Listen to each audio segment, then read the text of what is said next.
শাবানের মাসে আল্লাহর হাবিব বেশি বেশি করে রোজা রাখছেন, এটা আপনারাও বুঝবেন। হঠাৎ করে একদিন যদি রোজা রাখেন তো একটু অসুবিধা হয় কিনা, মাঝে মাঝে বেড়াচেরা লাগিয়ে যায়, পানি টানি খাইলেও যায় না, কিন্তু মাঝে মাঝে হয় কিনা। আর যদি আগের থেকে রেখে রেখে আপনার 2-4 দিন অভ্যাস হয়ে যায় তাহলে ওই অ্যাক্সিডেন্ট আর হয় না। এই জন্য আল্লাহর হাবিব বলেছেন আগে 6টা রাখো পরে 6টা রাখো। এগুলির ভিতরে ফজিলত আছে, তার মধ্যে কৌশল আছে, যুক্তিও আছে। তো রাসূল বলেছেন এই রাত্রিতে তোমরা ইবাদত করো। আপনারা কি করবেন? ইবাদত করবেন না? এই জন্য আপনারা আসছেন, আলহামদুলিল্লাহ। আল্লাহ যেন আপনাদেরকে আজকের রাত্রের মেহমান হিসেবে কবুল করে আর সারা রাত ইবাদত করে করে আপনারা কাটাবেন। আমরা অনেক সময় এইভাবে মাহফিলে বসে রাখি, আপনাদেরকে নিয়ে আলোচনা করি। আপনারা কি মনে করেন ওই সমস্ত ইবাদত যেটা খারাপ মনে হয়? আপনি একা নামাজ পড়বেন কিন্তু সূরা কেরাত ঠিক আছে না, যদি ঠিক থাকে তো গ্যারান্টেড। আর যদি আমি ইন্টারভিউ নেই তাহলে বুঝা যাবে আলহামদুলিল্লাহ কোন দিকে আর তুই পড়নেওয়ালা কোন দিকে। এই জন্য এই ধরনের গলত কেরাত সূরা দিয়ে নামাজ পড়ার চাইতে এইভাবে একটাকে মুক্ত বসে থাকাতে লাভ বেশি। এটা বুঝানোটা যাবে না আপনাদের, এক মিসাল দিয়ে বুঝাই নেই। নামাজের জন্য অপেক্ষা করা, নামাজের জন্য অপেক্ষা করা যেমন নামাজ পড়ার সওয়াব দেওয়া হবে। নামাজের জন্য অপেক্ষা করা যেন নামাজ পড়া সওয়াব হবে। এবার আসুন, আল্লাহ রাসূল বলতেছেন ইন্তিজারুস সালাতি ফিস সালাত, নামাজের জন্য অপেক্ষা নামাজের মতো। এবার আপনি যদি নামাজ পড়েন তাহলে এমন নামাজ হবে যে নামাজের রহমতের বদলা গজব নিয়ে আসতে পারে। বহু নামাজ আছে আপনি পড়েছি আদায় করেছি কিন্তু কবুল হয়। এবার আল্লাহ সওয়াব দেওয়ার জন্য রেডি হয়েছেন যে আমার বান্দা নামাজ পড়ে নাই, নামাজের অপেক্ষায় ছিল। এখন যে নামাজ পড়লে ভুল হবে, কবুল হবে না, ওই নামাজের সওয়াব দিবেন না? আল্লাহ যখন দেওয়াতে লাগছেন তো শুদ্ধ নামাজের সওয়াব দিবেন না? আপনারা বুঝেন নাই বোধহয়, আমার বাংলা ভাষার অপেক্ষায় বসে আছি নামাজের জন্য, আর আল্লাহ আইন হলো নামাজের সওয়াব আমাকে দিবে। যখন আমাকে সওয়াব দিতে লাগবে, আমি যদি পড়তাম তাহলে হয়তো এটা বর্জনীয় নামাজও হইতে পারতো, মানে নট অ্যাকসেপ্টেড, এমন নামাজও তো হইতে পারে। কিন্তু আমি অপেক্ষায় বসেছিলাম, এই জন্য আমাকে সওয়াব দিতেছেন। আল্লাহ সওয়াব দেওয়ার জন্য রেডি হয়েছেন, সওয়াব দিব। এবং দেওয়ার জন্য কি নট অ্যাকসেপ্টেড নামাজের সওয়াব দিবেন না অ্যাকসেপ্টেড নামাজের সওয়াব দিবেন? তাহলে নামাজ না পড়িয়ে লাভটা বেশি হয়েছে না ক্ষতি হয়েছে? নামাজের অপেক্ষায় বসানো তার জন্য ক্ষতি হয়েছে না লাভ হয়েছে? এজন্য আমরা অনেক সময় আপনাদের বসায় রাখি। আমি এই মনে করি না যে আপনাদের নামাজ হবে না, এটা নয়। আলাদাভাবে ইন্ডিভিজুয়াল টাইমও আমরা দেই, যে একা একা নামাজ পড়েন, কোরআন শরীফের খতম করেন, এগুলো আমরা দেই। কিন্তু কালেক্টিভলিও বসে আলোচনা করি। বলা যায় না একজনের বসার কারণে আমাদের সবার কাজ হয়ে যেতে পারে, দুর্বল হইতে পারে কিনা? একজন মানুষের কারণে, একজন আল্লাহর মায়ার বান্দার কারণে সারা মাহফিলের হাত আল্লাহ কবুল করে নিতে পারে। এই জন্য আমরা সবাইকে একত্রিত করে, এই ভাই আসে না, জায়গা আছে, এই যে জায়গা আছে, আল্লাহুম্মা সাল্লি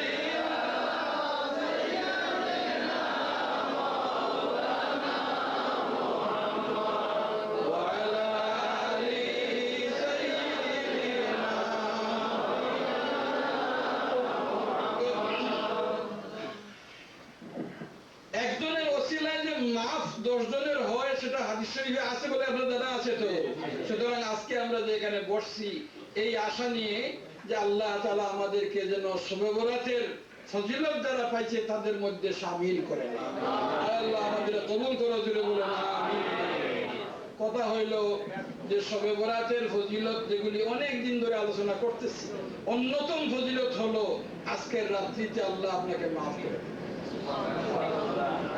মাফি পেয়ে যাবেন।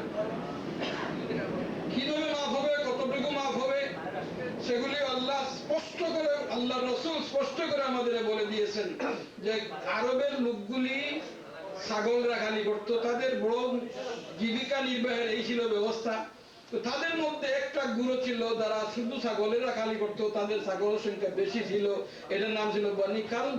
বনি কালব গোত্রের যতগুলি ছাগল আছে ওই সবগুলি ছাগলের যত নুন হবে তার চেয়েও বেশি মানুষকে আল্লাহ আজকে রাত্রে মাফ করে দিয়েছে। একটা ছাগলের গায়ে কতটুকু নুন হয় কেউ অঙ্ক করে বাইর করছে আজকাল?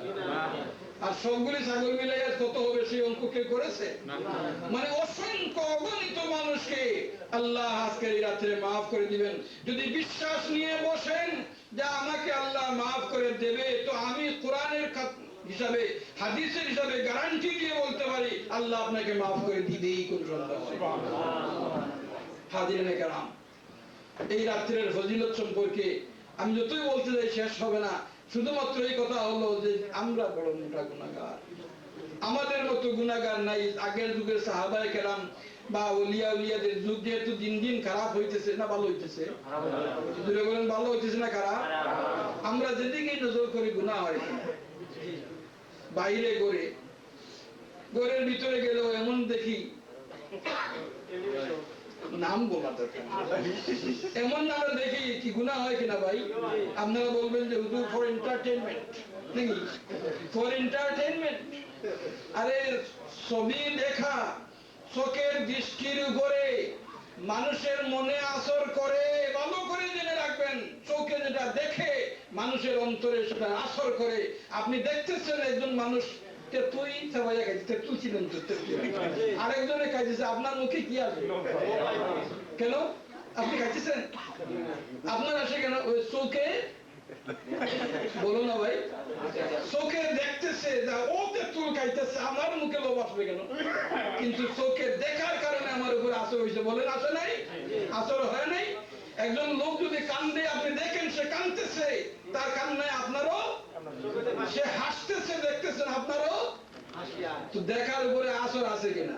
সুতরাং এই যে আমরা চলাতে ঘরে বসে হোক আর বাহিরে হোক এমন দেখি যে আমাদের চোখ সব সময় গুনার মধ্যে লিপ্ত আছে বাইরে। এজন্য আমাদের জন্য বেশি জরুরি আল্লাহ তাআলার এমন স্পেশাল নাইট গুলি, যে রাতগুলি আল্লাহ আমাদের দিয়েছেন, এক ধাক্কায় সবকে পার করে দেবে। এগুলো রাসূলুল্লাহ সাল্লাল্লাহু আলাইহি সাল্লামের উম্মতের স্পেশালিটি। যারা বেশি দিন বাঁচবে না, হায়াত ছোট ছোট হবে, গুনার বাজার গরম থাকবে, এরা কি জাহান্নামে জ্বলবে নাকি? এই জন্য আল্লাহ তাআলা দয়া করে তার হাবিবকে ছোট ছোট ইবাদত দিয়েছেন। এক রাত্রি ইবাদত করবেন, 1000 মাসের চাইতে বেশি ফজিলত হবে। এক রাত্রি ইবাদত করবেন, বলি করবেন কত ছাগল তার সবগুলি লুম একত্র করে যত হবে তার চেয়ে অনেক অনেক বেশি মানুষকে এই রাত্রে আল্লাহ মাফ করে দেবে। উম্মতকে মাফ করে দেওয়ার জন্য আল্লাহ তাআলা তার হাবিবের উম্মতের জন্য এই সুন্দর সুন্দর সিস্টেম করে দিয়েছে। যারা এই সিস্টেমগুলি গ্রহণ করবে না, এরা নিমক হারাম। যদি বলে এরা কি নিমক হারাম, নুন যার খায় হারামি তার করে। এই যে হারামি উম্মতকে সুযোগ দিয়েছেন আল্লাহ। যেমন একটা এক্সাম্পল, মুসাফির হইলে 4 রাকাত নামাজ কি হয়? ফরজ 4 রাকাত নামাজ 2 রাকাত হয়ে যায় মুসাফির হইলে। কেন? আগের যুগে মুসাফির হইলে খুব কষ্ট হইতো, খুব দলীয় যদি হয়, আর মুসাফির হচ্ছে যাকাত খাওয়া তার জন্যও জায়েজ। কেন? যে খুব কষ্ট হয়, সফরটা কষ্টের অংশ। কিন্তু আজকালকার সফর,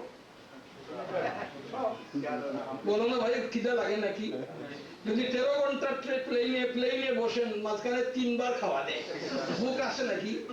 তো এখানে আবার নামাজ 2 রাকাত করবো কেন? কথাগুলি চিন্তা করেন কিনা? আরে ওই সময় যে সময় নামাজকে 4কে 2 করার জন্য বলা হয়েছিল, সফরটা অত্যন্ত কষ্টদায়ক ছিল। এখন সেই কষ্ট নাই, কিন্তু মুসাফির নামাজ কসর করা লাগবে কিনা? যদি না করে তো বোঝা গেল সে নিমক হারাম। আল্লাহ তাকে একটা গিফট দিয়েছিলেন, আল্লাহ রাসূল তাকে একটা দান করেছিলেন, সে দানকে ডিনাই করতেছে, সে ডিনাইল নিমক হারাম। তোমার যত আরামের সফর হোক, তবুও তুমি ওই 2-4 জায়গাতে 2 পড়া লাগবে, যেহেতু এটা আল্লাহ প্রদত্ত একটা গিফট, একটা উপহার। তুমি সেই উপহারকে গ্রহণ করবে। সিমিলারলি এই সমস্ত রাতগুলি আল্লাহ তার হাবিবকে তার উম্মতের জন্য উপহার দিয়েছেন। এক রাতের ইবাদত করবেন, সব মাফ হয়ে যাবে। এটা কি ছোট উপহার নাকি? আর যদি এটা কেউ না করে, সে নিমক হারাম না নিমক হালাল? নিমক হারাম। আয় আল্লাহ, আমাদের তোমার হালালি উম্মতের মধ্যে শামিল করে দিল বলে। তো হাজিরিনে কেরাম, এই রাত্রের ফজিলত যথেষ্ট আপনাদেরও জানা আছে। সবচেয়ে বড় কথা হলো আল্লাহর হাবিব কবরস্থানে গিয়েছিলেন। গিয়েছিলেন কিনা? গিয়েছিলেন। এজন্যই 2 ফায়দা হয়। এক ফায়দা হলো যে আপনি যখন কবরের পাড়ে দাঁড়াবেন, আপনার মনটা নরম হয়ে আসবে। মৃত্যুর কথা স্মরণ হবে, আর মৃত্যুর কথা স্মরণ হলে দিলের জঙ্গার সফা হয়। 2 নম্বর হলো যার কবরের পারে আপনি গিয়েছেন তারও ফায়দা হয়।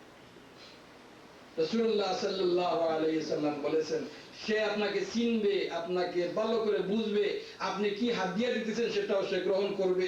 বলকে হাদিস শরীফে আসছে, যদি কিছু পড়ে শুনে দান খয়রাত করে দিয়ে থাকেন, ওটা তার পাশের কবরের মুর্দাকে বলবে, দেখো আমার ছেলে আসছিল, আমার ভাই আসছিল, আমার মাই আসছিল, আমার এই আসছিল, আমাকে হাদিয়া দিয়ে গেছে, তারা খুশি করে দিলে। বলেন সুবহানাল্লাহ।